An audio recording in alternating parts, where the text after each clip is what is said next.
코칭의 정석 1장 창조적인 대화의 기술 코칭을 위한 준비 코칭의 장으로 들어가기 코칭의 장이란 코치와 고객이 만나는 코칭의 공간을 말합니다.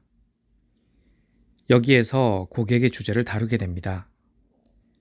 주제에서 목표를 찾을 때는 행동 변화의 의지가 반드시 선행되어야 합니다. 고객이 행동 영역으로 들어갔다면 코치가 목표 달성을 위해 강하게 요청을 하더라도 부담스러워하지 않습니다. 오히려 자신을 돕고 있다고 느낍니다.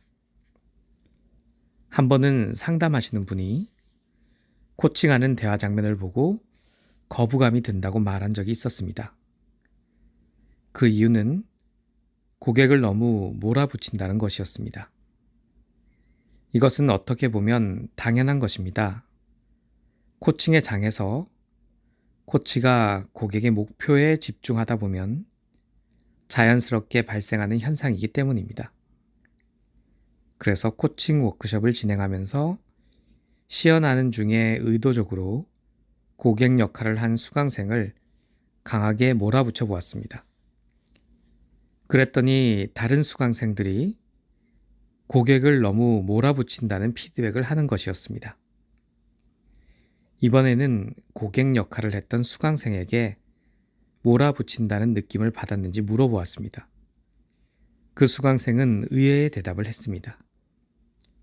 아니요, 제가 하려는 일을 진심으로 도와준다고 느꼈습니다. 간혹 코칭의 장에서 너무 큰 주제를 말하는 고객도 있습니다.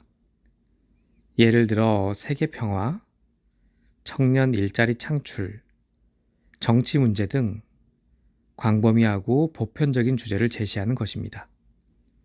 이럴 경우 고객에게 그 목표를 달성하기 위해 코치인 제가 무엇을 도와드리면 될까요?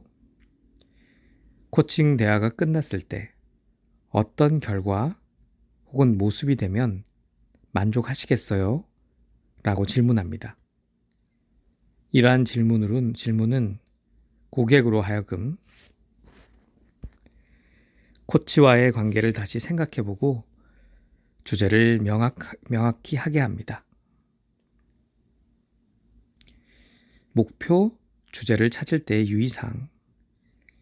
고객이 여러 가지 목표로 대화하려고 할 때는 한 가지 목표를 선택하도록 코치가 요청합니다. 코칭 대화는 한 가지 목표로 대화하는 것을 원칙으로 합니다. 코치가 이해한 목표와 고객이 원하는 목표에 대해 서로 명확히 해야 합니다.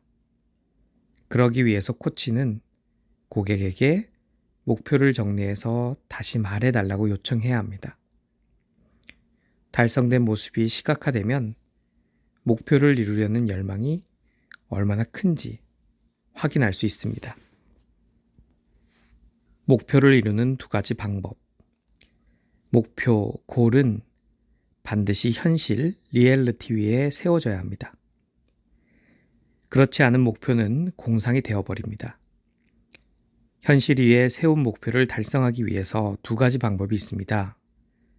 하나는 목표 수준을 현재 상황에 맞게 낮추는 것이고, 다른 하나는 목표에 맞게 현재 수준을 높이는 것입니다.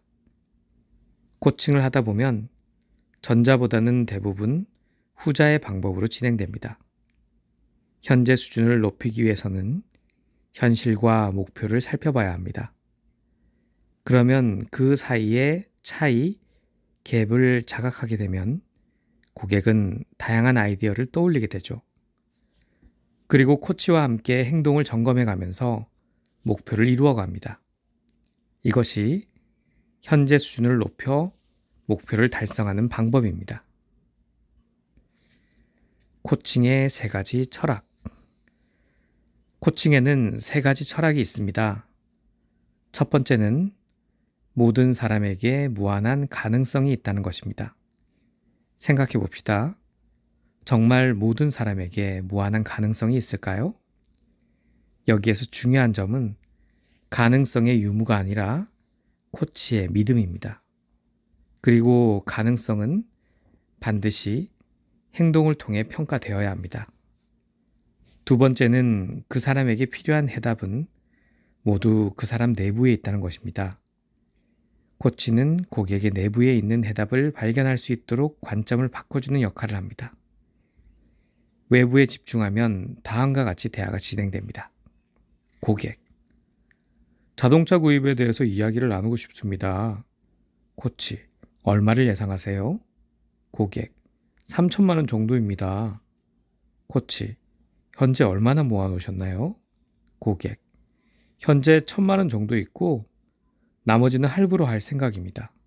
코치: 언제 계약하실 겁니까? 같은 상황이라도 내부에 집중하면 다음과 같이 대화 내용이 달라집니다. 고객: 자동차 구입에 대해서 이야기를 나누고 싶습니다. 코치: 그것이 당신에게 중요한 이유는 무엇입니까? 고객: 가족과 같이 자유롭게 여행을 가고 싶기 때문입니다. 코치: 자유로운 여행을 통해서 얻고 싶은 것은 무엇이죠?